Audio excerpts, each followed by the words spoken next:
Olá pessoal, eu sou Marcelo Spaldi, professor, escritor, pós-doutor em escrita criativa, e este é o canal Formação de Escritores. Hoje vamos falar sobre Cidade de Deus, o livro, o filme e a série. O gancho do nosso vídeo, aliás, é a série lançada em 2024 na plataforma Max, chamada Cidade de Deus, O Tempo Não Para, que é uma espécie de continuação ou spin-off do filme Cidade de Deus. Aqui a gente vai falar um pouquinho sobre a série, mas focar bastante no livro. Pouca gente leu este livro, vamos trazer alguns trechinhos do livro, falar sobre a linguagem, a importância que esse livro assumiu na literatura brasileira com o passar dos anos e, claro, fazer uma comparação do livro com o filme do Fernando Meirelles para chegar depois na série. A ideia aqui não é dar spoiler, então se for dar algum spoiler eu aviso. Spoiler da série, né? O filme vocês já viram e o livro quem não leu não é por causa de spoiler que não vai ler ou vai. Então aqui se eu for dar algum spoiler da série eu aviso. Pode assistir o vídeo aqui sem problemas, com bastante informação, tanto sobre a obra escrita, sobre a literatura, que é o que nós aqui nesse canal priorizamos, como também sobre essas continuações, esse universo ficcional que Cidade de Deus criou. Não deixem de curtir o nosso vídeo, se inscrever no nosso canal, compartilhar o canal também com pessoas que gostam de ler, gostam de escrever. E deixem nos comentários, enquanto roda a vinheta, se vocês viram Cidade de Deus, leram o livro, se gostaram, não gostaram, se vocês viram a série, também a opinião de vocês sobre essa nova série. Só não deixem spoilers aí nos comentários, claro, para não atrapalhar o pessoal que ainda vai ver a série. Então, depois da vinheta, a gente começa.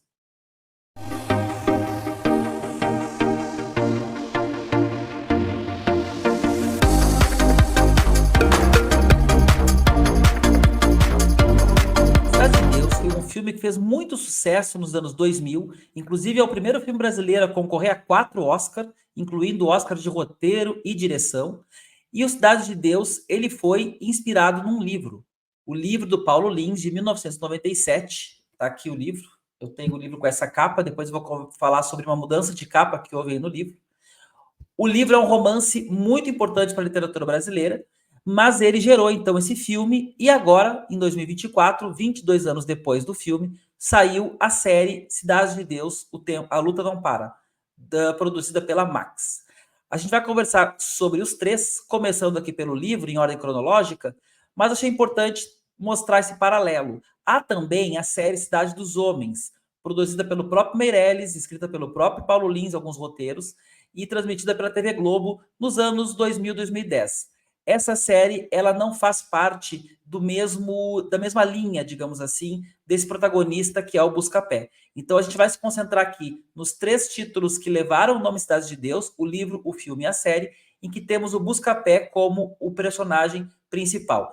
O livro não é o personagem principal, a gente vai ver que o protagonista do livro é o Zé Miúdo, que é o Zé Pequeno do filme.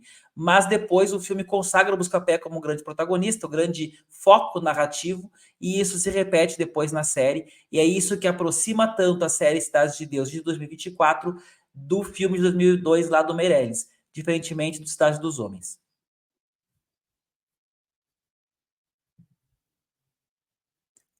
Então vamos começar a conversar sobre essa comparação do livro, do filme e da série. O livro do Paulo Lins, o filme dirigido por Meirelles e a série recente, em 2024, da plataforma Max. Vocês vão perceber que não está aqui nessa comparação a série Cidade dos Homens, que é uma série que foi transmitida pela Globo, produzida também pelo Meirelles, e que utiliza o universo ficcional e personagens do filme Cidade de Deus, mas não traz o nome Cidade de Deus, porque a ideia ali não é dar uma sequência exata à história, nem o clima, é muito mais comédia do que drama. Então a gente acabou optando por focar no Cidade de Deus, que tem o Buscapé como personagem principal. No livro, o Buscapé não é o protagonista. O protagonista do livro, muito mais, é o Zé Miúdo, ou Zé Pequeno, que o nome foi mudado para o filme. Mas no filme, um dos grandes acertos do Meirelles é colocar o Buscapé como protagonista, como foco narrativo, e isso é repetido depois com acerto na série de 2024. Vamos começar então pelo livro, o livro do Paulo Lins, publicado em 1997, já pela Companhia das Letras. Então é um projeto realmente de vulto, que foi produzido já como uma grande obra e publicado por essa editora tão importante que é a Companhia das Letras. Vale falar que o Paulo Lins foi morador da Cidade de Deus. Ele já era poeta, começou como poeta nos anos 80, e aí ele foi fazer faculdade de letras, ganhou uma bolsa de estudos em 95, e participou de um projeto, já como um estudo sociológico, antropológico, no período em que escreveu Cidade de Deus. O Cidade de Deus, inicialmente, era para ser uma espécie de biografia do Paulo Lins, uma obra que a gente hoje chama de autoficção, mas acabou que o Paulo Lins construiu personagens, ele criou um universo muito mais amplo, muito mais complexo, e fez um verdadeiro romance, né? Aliás, eu que gosto de diferenciar romance e novela, o Cidade de Deus é claramente um romance, em que há vários duplos narrativos, vários protagonistas, em que o tema é maior do que o personagem ou o conflito. Então, Cidade de Deus foi um livro bastante potente, bastante importante na época, e ele trouxe o que a gente chama de um neorrealismo para a literatura brasileira. Porque todos nós estudamos no colégio a fase do realismo, que pega lá Jorge Amado, Érico Veríssimo, Raquel de Queiroz. E esse realismo, ele foi dando lugar a outras manifestações artísticas, outras estéticas, até que nos anos 90, livros como Fernando Bonassi, o próprio Luiz Rufato e o Paulo Lins retomam aquele realismo agora muito mais grave, muito mais sangrento, muito mais, de certa forma, ácido, retratando também o aumento da violência, o aumento da complexidade das cidades brasileiras, das grandes cidades brasileiras. Então, o neorrealismo, ele retrata essa questão do tráfico, a questão do subúrbio, das favelas, e sem dúvida, A Cidade de Deus é o livro mais importante nesse sentido. É um romance que marcou época. Eu vou trazer para vocês alguns trechinhos do livro. Aqui está o livro, né? Para quem não sabe, o livro tem capas diferentes. Essa é uma edição com a capa verde e a lateral laranja. Tem uma outra edição com uma capa azul, depois eu explico até essa mudança de capa. Mas vou trazer alguns trechinhos aqui do livro para a gente poder ver esse tom do livro, esse tom chocante do livro. É um livro que realmente ele choca pela linguagem, pelas cenas, ao mesmo tempo é um texto muito visual. E aqui, claro, é uma foto do próprio Paulo Lins, né? Então vamos lá, eu vou ler com vocês. Na praça, uma criança sustentava um nenê no colo à espera da mãe, que chegaria do trabalho. O assassino se esquivou e mandou bala na testa do trabalhador. Deu mais 3 tiros naquele corpo que estrebuchava a dor da morte. Os olhos se reviraram, os braços se debatiam. O sangue desceu pela testa. Inferninho tirou 20 cruzeiros do bolso do cadáver, o relógio do pulso e desceu por um caminho diferente do que subira. A criança que sustentava o nenê aproveitou para recolher o sapato de Francisco. Então aqui a gente vê uma violência explícita. O texto ele não pede licença para ser forte, ser violento. O leitor de certa forma tem um choque, ele tem uma certa repulsa no primeiro momento.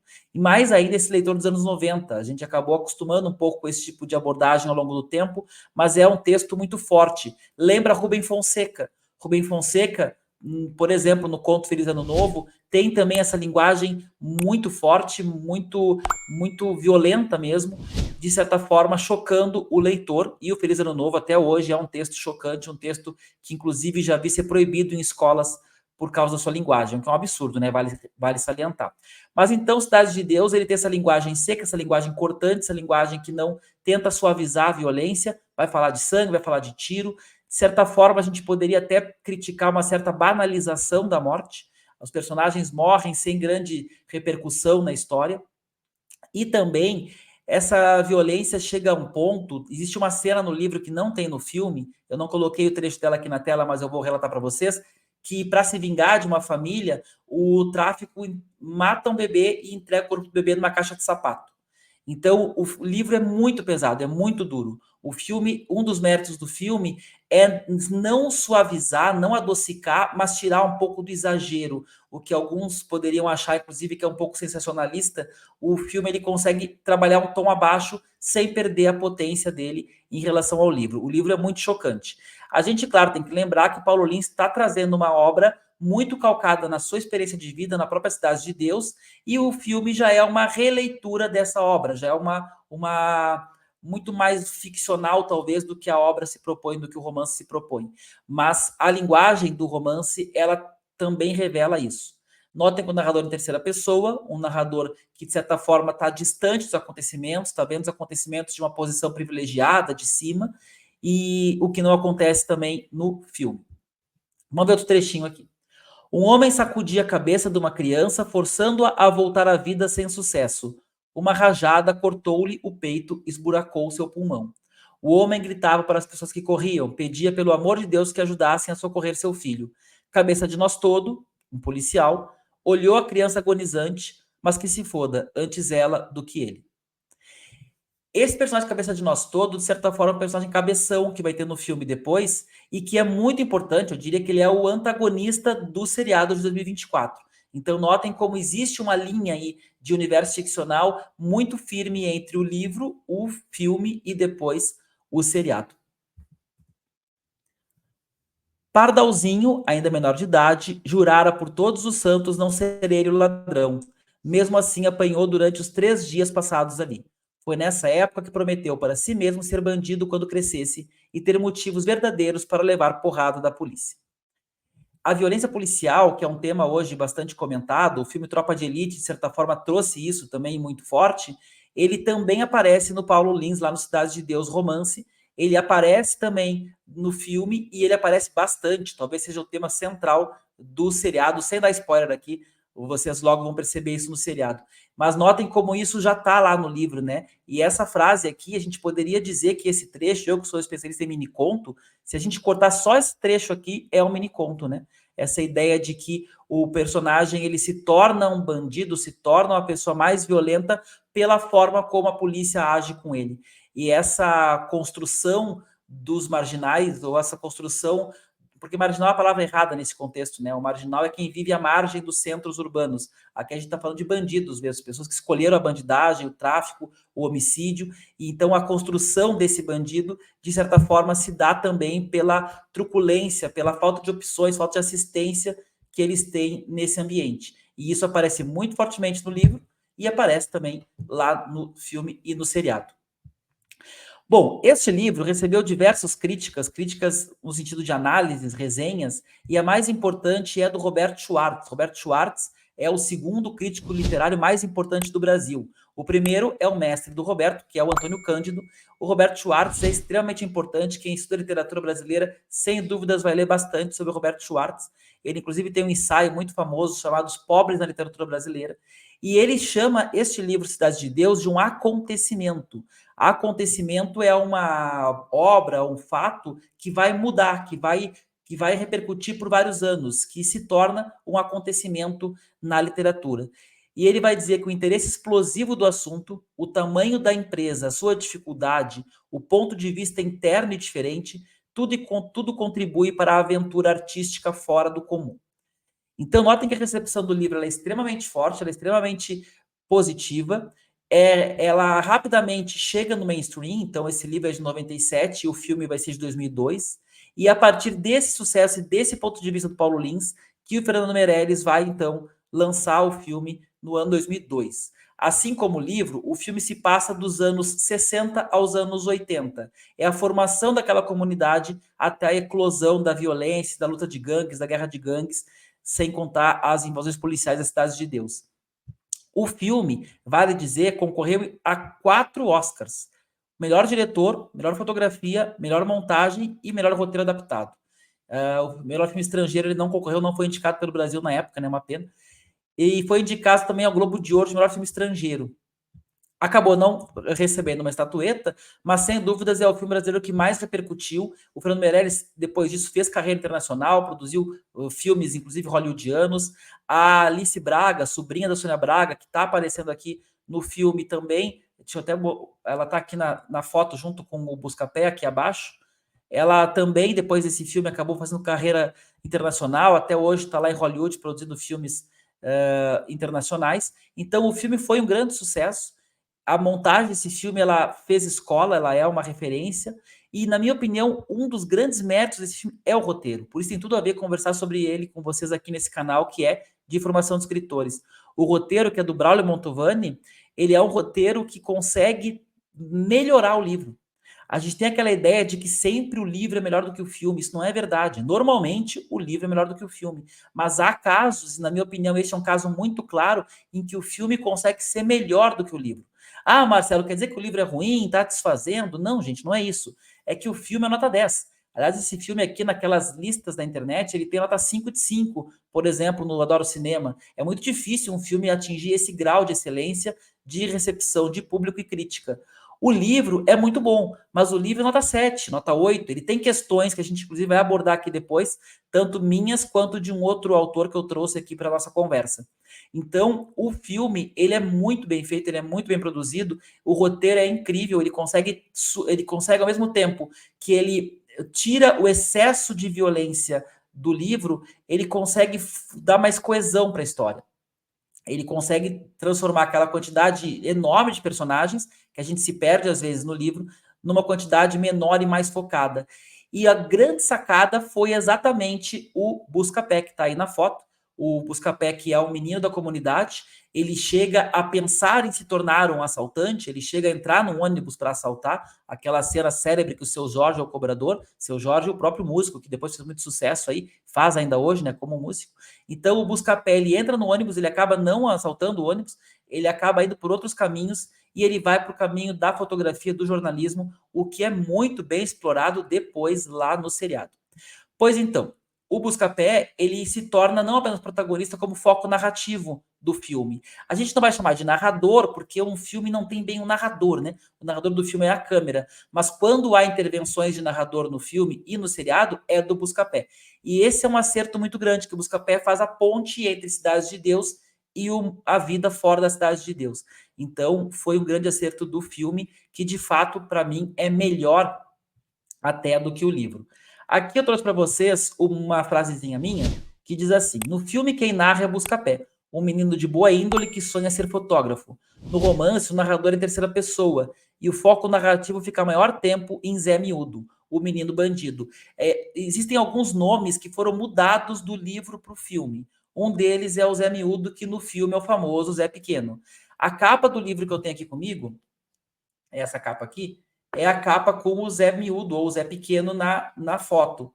Já existem outras versões do livro, edições mais atuais, mais recentes do livro, em que a capa se torna o próprio Buscapé.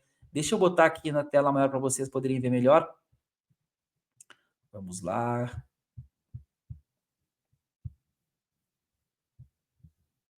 Aqui, ó. Colocar as telas maiores, né, que vocês podem ler melhor também. Então, ali a capa com o Zé Miúdo e a capa embaixo com o Buscapé. Essa diferença de protagonismo no romance abre mais espaço para histórias paralelas envolvendo cenas brutais com bebês e crianças, além de ampliar o panorama social. Daí eu encontrei aqui, pesquisando na internet, um texto muito interessante do Gustavo Fonseca, em que ele faz um paralelo também entre o livro e o filme, e também concordando que o filme é melhor do que o livro. E ele traz alguns argumentos para isso. Eu trouxe para nós aqui 3 telas do Gustavo Fonseca para pensar sobre os argumentos dele. O romance Cidade de Deus narra a trajetória de 3 décadas do conjunto habitacional dos anos 60 até os anos 80, com centenas de personagens e episódios isolados. Selecionar os mais relevantes e muitas vezes fundir 2, 3 figuras ou situações do livro em um filme foi um recurso bem utilizado por Braulio Montalbani, dando ao longa-metragem uma coesão que o próprio livro não tem, excessivamente fragmentado em muitos pontos.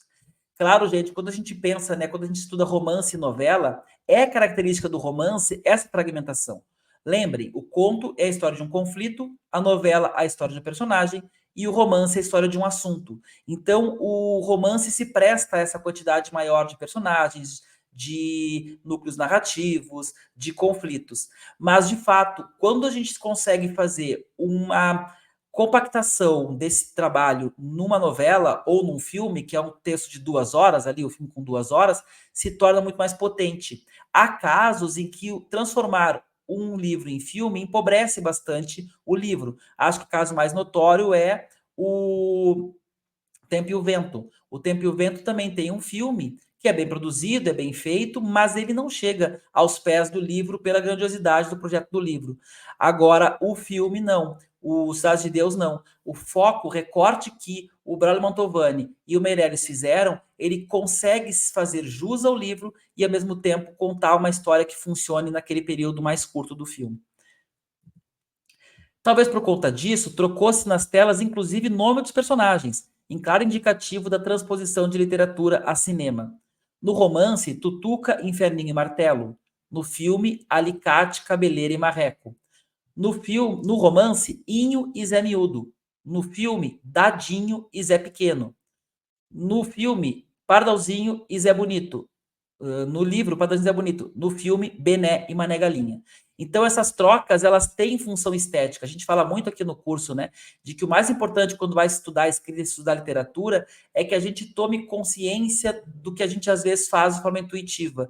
Por que o nome Zé Pequeno e não o nome Zé Miúdo? Por que o nome Marreco e não o nome Martelo? Então, as escolhas de nomes também interferem na obra, na sucessão dos acontecimentos. Todas são escolhas estéticas.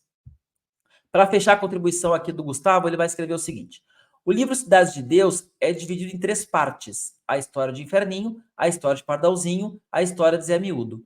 Já o filme une essas 3 partes em uma só trama, com o uso frequente de flashbacks e especialmente interessante, apresentando-se a mesma cena de 2, 3 pontos de vista. Então aqui a gente tem alguns pontos para perceber por que o filme acaba sendo melhor do que o livro. E aí vocês vão me dizer, Marcelo, mas essas são escolhas que não têm a ver com a história, com o texto, tem a ver com a montagem. Não, gente, na verdade tem a ver com o roteiro, tem a ver com as escolhas que a pessoa que vai como contar aquela história faz. A hora que escolheu o narrador, o foco narrativo, se vão ser flashbacks, se vai dividir em partes, se a história vai se passar numa época só, em várias épocas. São escolhas que o autor faz na hora de planejar e depois na hora de escrever o seu texto. Mas eu queria aqui sublinhar mais um aspecto sobre o livro, que é a linguagem. E aí tem um detalhe que eu gosto muito de falar sobre isso nas minhas aulas de diálogos e preconceito linguístico, que é a diferença da linguagem usada para o narrador da linguagem usada nos personagens do livro, tá? Aqui falando do livro Cidades de Deus. Então eu vou ler esse trechinho aqui. Ao verem os corpos boiando, perguntaram a miúdo o que estava acontecendo. Veio fazer pedido? Veio fazer pedido? Não tem pedido não, não tem pedido não. Tá de ferro aí? Tá de ferro aí? Perguntou o miúdo. Tamo, mas viemos numa de paz. Paz é o caralho, rapá. Me dá os ferros aí, me dá os ferros aí. Os dois entreolharam-se, colocaram a mão direita na parte de trás da cintura, olhavam firme nos olhos de miúdo, que ao escutar o engatilhar de uma das armas, passou fogo nos dois e berrou para Camundongo Russo. Joga lá no rio, joga lá no rio. Notem que em amarelo está o narrador. Em branco são as falas dos personagens. A linguagem do narrador é uma linguagem mais formal. Ele usa termos como entreolharam-se, estava, para. No trecho abaixo, ricocheteavam. Já a linguagem dos personagens é uma linguagem que tem mudanças como tamo, vinhemo, rapá. São mudanças morfológicas nas palavras, para, claro, tentar reproduzir a linguagem dos moradores. Mas isso me dá uma sensação, quando eu li o livro, de que a gente está entrando num zoológico. E eu acho muito ruim quando a gente trata esse tipo, por exemplo, turismo em favela, eu acho uma coisa de mau gosto. Não faço, não fiz.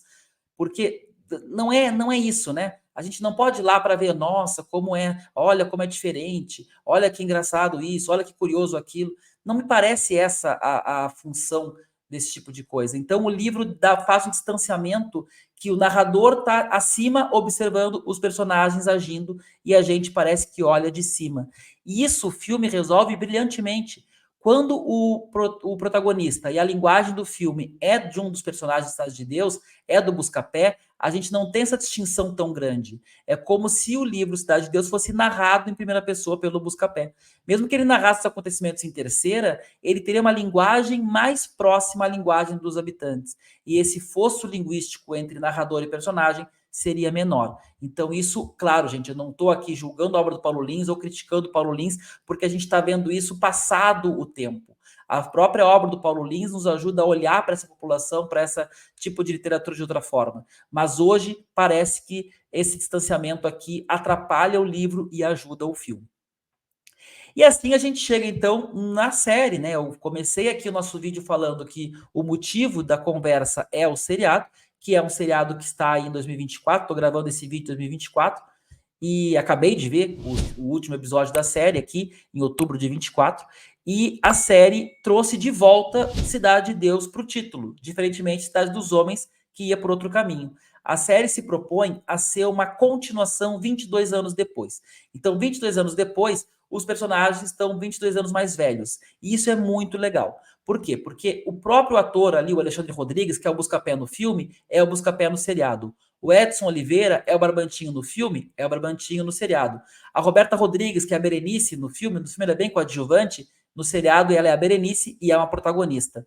O Thiago Martins, o Braddock, tá no filme, tá no seriado também. E até o Kiko Marques, que é o policial, que aqui no seriado ele é um grande antagonista, ele também aparece lá no filme. E o próprio seriado tem imagens do filme, ele fica fazendo esse cotejamento muito no primeiro episódio, mas ao longo do seriado também. Eu não posso dar spoiler aqui, né? Prometi para vocês, mas tem uma cena em que esses flashbacks são emocionantes, ajudam muito a contar a história.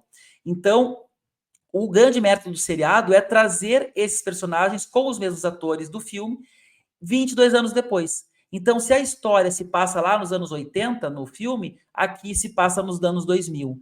E aí é bacana também a história se passar nos anos 2000 e não nos anos 2024, porque lá nos anos 2000 a gente ainda tem a fotografia mais, num processo mais analógico do que a fotografia hoje. E é muito importante porque a grande arma que tem essa população, no fim das contas, são as palavras e as fotografias. Sem dar spoiler, eu diria que é assim que se combate a violência nesse seriado, e me parece que ao longo do tempo tem se provado que a violência no mundo se combate com palavras, e aí as palavras por vezes reforçadas por imagens. Então aqui está a grande arma do Buscapé, que é a câmera fotográfica dele. E as fotografias são reveladas no processo manual, no quarto escuro, e toda essa nostalgia dessa fotografia analógica, ela nos anos 2000 ainda faz sentido, ainda é verossímil que ele fotografe assim. Então, uma das coisas mais bacanas do seriado é o tempo inteiro usar a fotografia para contar essa história. A fotografia ela é usada na tela, ela é usada como elemento narrativo, ela é usada para aproximar o Buscapé da Cidade de Deus. O Buscapé não mora mais na Cidade de Deus, mas ele tem uma filha na Cidade de Deus, tem uma avó na Cidade de Deus, ele visita muitas cidades de Deus.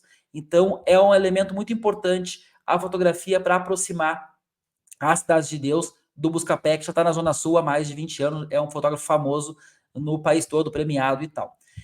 Além disso, o seriado acerta em presta um tributo ali ao filme, mas depois ele vai para uma história própria, que é inclusive a história aqui do Marcos Palmeira, que é um ator renomado, mas um personagem novo, e a Andréia Horta, outra atriz renomada, mas personagem nova aqui no seriado. E eles dois acabam sendo elementos novos que vão criar uma história diferente. E aí o pessoal tem comentado muito, o próprio H. Santos aí, que eu admiro muito, comentado que o seriado ele é bom, mas não é necessário. De fato, Cidade de Deus, na minha opinião, o filme é tão bem feito, tão fechadinho, que não precisa Cidade de Deus 2, não precisa de um seriado. Mas Ali Muritiba, que é o diretor aqui do seriado, Ali Muritiba, aliás, deixa eu dizer que o seriado tem 6 episódios, tá? Mais ou menos 1 hora de duração, e é daqueles seriados que no fundo é um filme longo, né? Porque tem seriado que cada episódio é um acontecimento, um arco narrativo. Mas cada vez mais nós temos visto seriados que a temporada inteira é um arco narrativo. Então a ideia aqui, se a pessoa puder, é sentar e ver as 6 horas de seriado juntos, que é um filme longo. Mas ele consegue não ser prolixo, ele consegue ser bem conciso, não é apressado, poderia até em alguns momentos contar a história com um pouco mais de detalhes, mas ele não é apressado, os cortes dele não deixam tanta coisa, não faz tanta falta assim o que é cortado. Mas o seriado, ele retoma o universo ficcional do filme, só que ele cria histórias próprias, histórias novas, inclusive porque dos anos 2000 para cá, muita coisa aconteceu. E se eu falar isso... Aqui, eu vou dar um pequeno spoiler, tá? Então, quem não gosta de spoiler e não viu o seriado, dá um pause e volta daqui a alguns minutos. Mas a questão Marielle, por exemplo, que aconteceu no Rio de Janeiro, ela é muito importante para a sociedade brasileira. E ela aparece, de certa forma, aqui no filme, de forma implícita. Ela não aparece de forma explícita, mas ela aparece. Então, lembra muito. O filme faz questão de, no começo, colocar essa obra de ficção, não é inspirada em fatos reais, não tem nada a ver com ninguém. Mas a gente percebe aqui, eu não vou falar nomes aqui no YouTube também, até para não me complicar, mas a gente percebe aqui algumas figuras envolvidas nesse crime aparecendo alegoricamente aqui no seriado. O seriado, inclusive, tem como antagonistas o secretário de segurança e o filho dele, que é um vereador, que, aliás, é muito bem interpretado. Eu não tenho o nome aqui do ator, mas é o mesmo ator que fez 3%. Aliás, 3% da Netflix é um seriado brasileiro muito bom. Quem não viu 3%, vale a pena ver. E é o mesmo ator 3%, está aqui como filho do secretário, e é também o antagonista. Então, o antagonista, na verdade, aqui principal é o sistema, é a política. E isso tem muito mais a ver com Tropa de Elite, tem muito mais a ver com o que a gente tem visto na política nos últimos 20 anos, no noticiário, do que com o próprio Cidade de Deus, o filme, né, ou o livro, em que, de certa forma, o sistema que cria aquela comunidade, mas parece que o antagonismo está entre os bandidos que oprimem a população. Enfim, gente, vale muito a pena. Deixa eu botar aqui de volta a tela dos três. Vale muito a pena para quem gostou do filme assistir o seriado. Não é imprescindível, mas vai ter um momento aí de diversão. O seriado ele é um seriado que acaba diversão no sentido intelectual, né? Intelectual e estético, porque não é um seriado leve, não é um seriado de humor, mas também não é aquele peso todo do livro, né? Ele fica mais próximo ao que é o filme, sem algumas cenas do filme que ainda são pesadas, né? Como aquela cena, por exemplo, do abuso da esposa do Seu Jorge, que eu não vou lembrar agora o nome dele, o personagem no filme, mas o seriado ele não tem esse tipo de situação. A gente morre de medo que vai acontecer coisa desse tipo, mas o seriado ele ou corta ou ele vai para outro caminho. O seriado ele tenta não apelar. Uma crítica, talvez, ao seriado, mas aí quem sou eu para fazer esse tipo de crítica, né? Ainda mais que é um projeto de uma plataforma internacional como a HBO, é que o seriado é muito tipo exportação. Isso chega a incomodar em alguns momentos. Então, logo nos primeiros episódios, já tem futebol, já tem samba, com aquela grandiosidade toda do samba.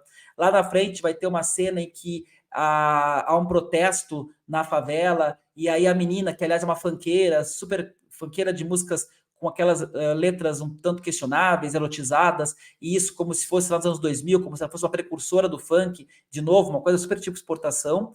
E aí tem uma cena em que ela puxa, eu só quero é ser feliz.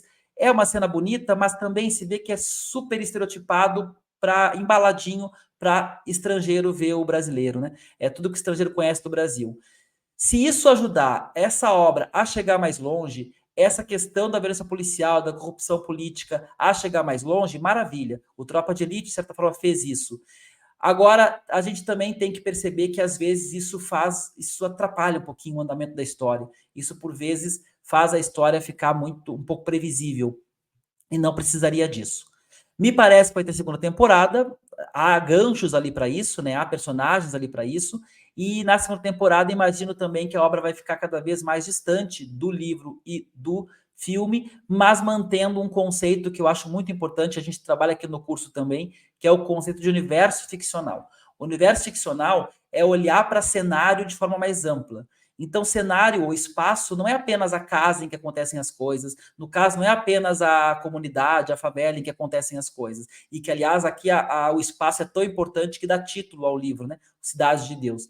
O universo ficcional envolve também o pensamento, as questões políticas, a linguagem. O universo ficcional é um conceito muito mais amplo. E aí, quando a gente pensa Cidade de Deus como universo ficcional, mesmo não tendo busca-pé, a gente poderia ter outros personagens dentro da história que protagonizassem infinitos episódios, infinitas histórias. O universo ficcional mais famoso que a gente conhece, acho que é o Star Wars. A gente já tem vários protagonistas de Star Wars, o Mandalorian aí se tornando um protagonista mais importante neste momento do que os clássicos. E o Cidade de Deus tem potencial para ser um universo ficcional quase infinito, né? Desde que não desgastem, espero que não desgastem ele como desgastaram o próprio Star Wars. Mas fica aqui a dica, então, quem gosta de literatura, gosta de ler, vale a pena buscar o livro Cidade de Deus, vale a pena ler o livro. Quem gosta de cinema, quem gostou do filme, vale a pena assistir ao seriado. E a geração aí que nasceu pós anos 2000, que não tinha parado ainda a prestar atenção no filme, assistam ao filme. O filme, sem dúvidas, é um marco do cinema brasileiro e é uma obra muito importante pela montagem, pela história e pela repercussão que ela teve também. Certo, gente? Espero que tenham gostado. A gente aqui evita fazer tantos vídeos sobre livros, porque às vezes a gente já pode deixar alguns para trás, mas sempre que surgir um gancho importante, uma obra que esteja se destacando aí na cultura contemporânea, no Brasil, a gente vai tentar trazer para vocês. Deixem nos comentários também sugestões de livros, sugestões de pautas e de temas para nós. E, claro, curtam o nosso vídeo, se inscrevam no nosso canal. Quanto mais gente inscrita, quanto mais gente interagindo, mais a gente se motiva a produzir conteúdo e seguir esse trabalho que já tem mais de 300 vídeos, quase 3 anos de produção. Certo? Obrigado, pessoal. Até o próximo vídeo. Tchau!